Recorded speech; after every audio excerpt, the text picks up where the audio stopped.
Iwan Fals yang memiliki nama lengkap Virgiawan Listianto adalah penyanyi balada yang telah menjadi legenda di Indonesia. Lagu-lagunya konsisten mengangkat persoalan sosial dan meneropong kaum pinggiran yang dekat dengannya. Sehingga lagu-lagunya ini banyak bermakna kritik yang berdampak cekal baginya di masa Orde Baru. Pria kelahiran Jakarta 3 September 1961 yang pernah menjadi kolumnis beberapa tabloid olahraga ini menjadi ikon jalanan yang lagu-lagunya kerap dibawakan para pengamen. Hingga kini, Iwan tetap produktif berkarya dengan album terakhirnya Manusia Setengah Dewa dirilis 2005 lalu. Sementara itu, perkawinannya dengan Rosana Mbak Yos yang sekaligus menjadi manajernya ini dikaruniai 3 anak, Galang Rambu Anarki almarhum, Anissa Cikal Rambu Basae, dan Raya Rambu Robani. Pada 2005, Iwan merilis album Iwan Fals in Love. Album ini berisi 16 lagu yang berisi tentang percintaan dengan menjagokan hit single Izinkan Aku Menyayangimu. Bulan April 2007, Iwan kembali mengeluarkan album terbarunya dengan title 50-50. Judul yang unik karena 12 lagu yang ada di album ini, 6 diantaranya diciptakan oleh Iwan dan sisanya diciptakan oleh musisi lain. Dari segi materi, album ini cukup seimbang antara lagu bertema cinta dan yang bertema kritik sosial. Dalam regenerasi musik Indonesia, Iwan mendirikan label rekaman sendiri yang diberi nama Fals Record. Dan band pertama yang ia tangani adalah kelompok band pendatang baru Hardolino. Karir Iwan Fals.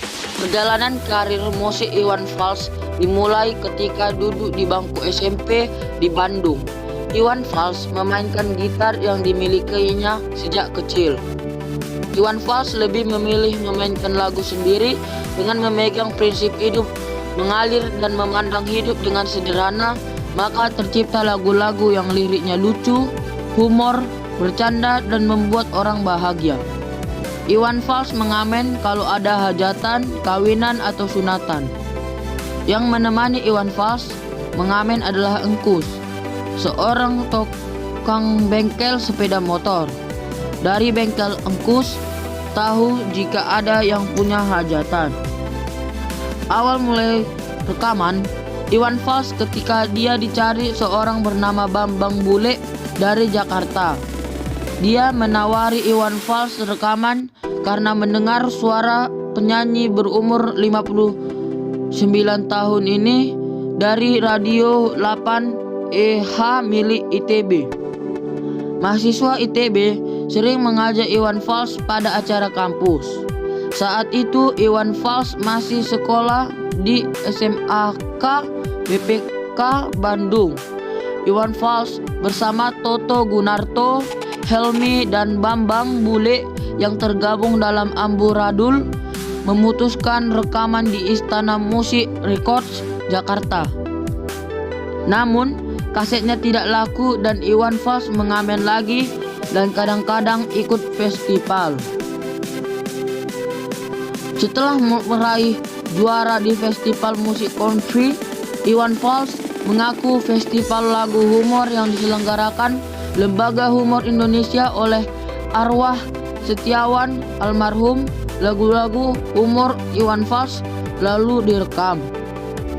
Rekaman ramai bersama Pepeng, Krisna, dan Nana Krip, tetapi rekaman ini pun tidak sukses. Selama Orde Baru, ada beberapa jadwal konser Iwan Fals yang dilarang dan dibatalkan oleh pihak-pihak keamanan. Hal ini dikarenakan